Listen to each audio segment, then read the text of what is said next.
Welcome to part 2 of how I became anorexic and bulimic and how I overcame it. Part 1 was about how I became anorexic and bulimic, and part 2, which is now, is about how I overcame it.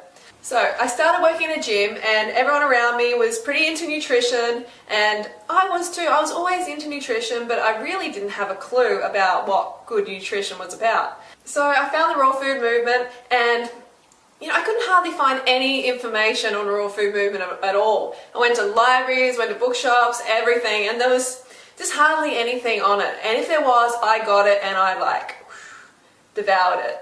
So I went online and there was heaps of raw food forums, actually quite a few raw food forums, which was really impressive. And I found a couple and I got on there and I started to learn more about the raw food movement.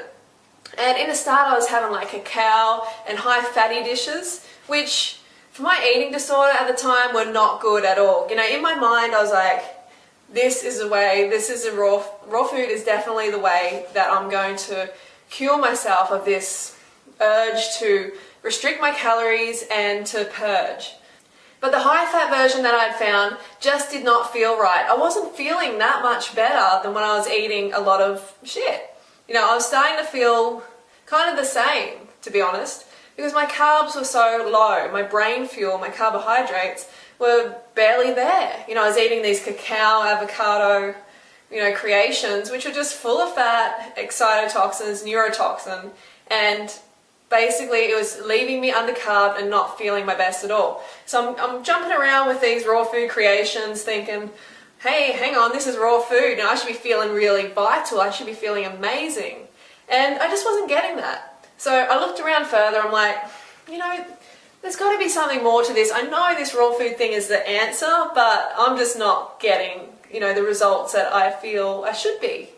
So I searched around, I went to a raw food picnic, there was a girl there, she was eating 10 mangoes in a row, and I was like, she was really glowing, I'm thinking, this sister, she knows what's going on, something's going on here, what is she doing? So I gave her a raw interrogation, and she just, told me all about Doug Graham. Before that, I'd only heard of Doug Graham via one of the forums, which there was a guy in there and he was totally writing off Doug. He was hating on him big time.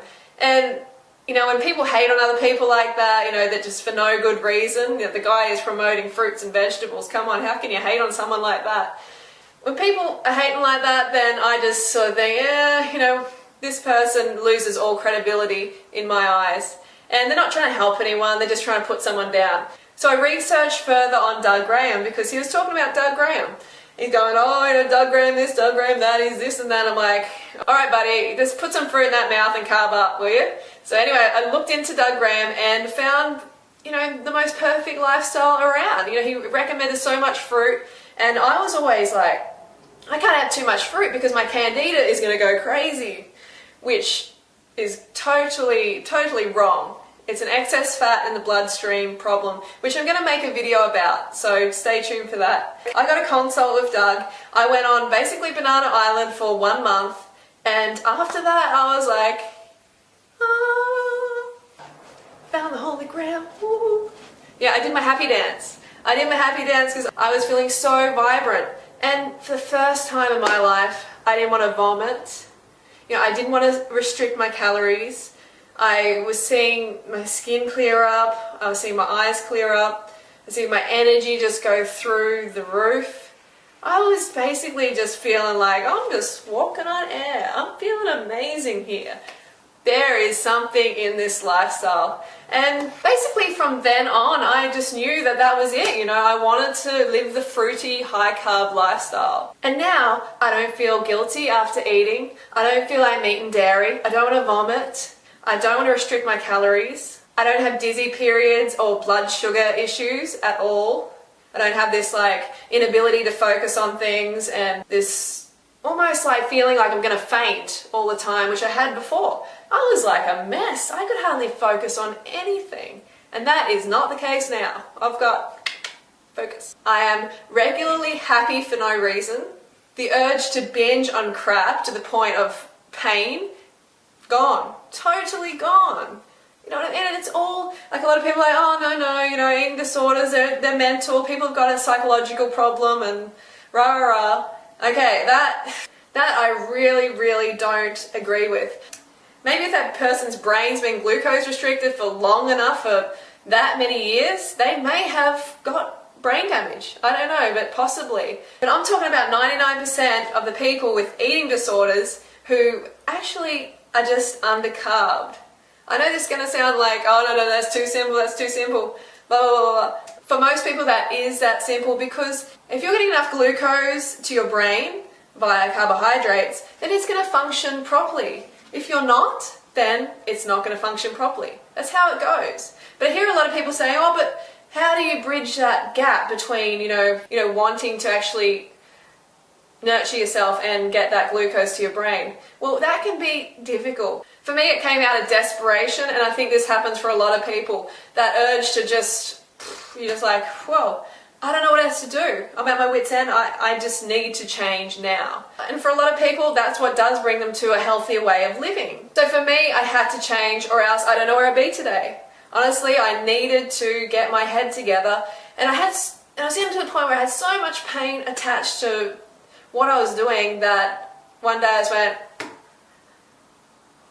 take a step back, you've got to look at your life. And when that doctor said to me, you're anorexic, your BMI is anorexic, and you got to change now. That was a real wake-up call for me. That was huge for me, and that was a turning point.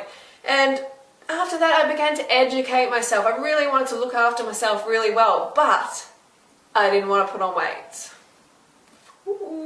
Didn't want to put on weight. That was it. That was everything. And so when I came to the raw food lifestyle, I'm like, yeah, this is going to be it. How can I put on weight with fruit and vegetables? No worries. This will be awesome. And it is awesome. But if you're coming from a background of undereating, of anorexia and bulimia, and you put on a little bit of weight, if your weight rises to a healthy level, that is healthy. It's just this initial period of adjustment that your body has to go through. It has to balance out. So it's important to remember that. And when I first started, my weight was, fluctuating, as I've said in other videos. But I knew that I felt so good. I didn't have this binging urge anymore. I didn't want to, vomit. I didn't want to restrict my calories. Oh, I didn't have to, because I was just feeling so satisfied. And I was starting to think, oh no, is this working? I don't know, I'm putting on a bit of weight. This might not be the lifestyle for me. But then this other voice came in and said, hey, everything, there's so much improvements. Your energy, your digestion, your skin, the urge not to binge or purge or restrict your calories, it's gone. And for me, that was worth so much. I was not going to give that away for some superficial thing as weight loss. And now I'm 20 kilos lighter. I eat all the calories I want. I never, ever, cross my heart, swear to God, whatever, I do not restrict my calories ever.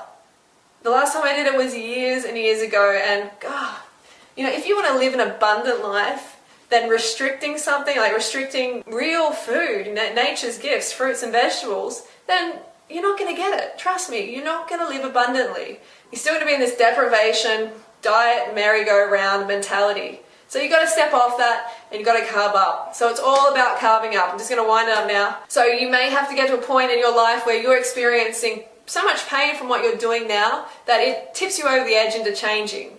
Okay, that's what happened with me, and that's what happens with a lot of people. And then, then educate yourself. Follow people who are thriving on the lifestyle. Follow the high carb people. The high carb people are the ones who are happy and energetic and glowing, and you can have that too.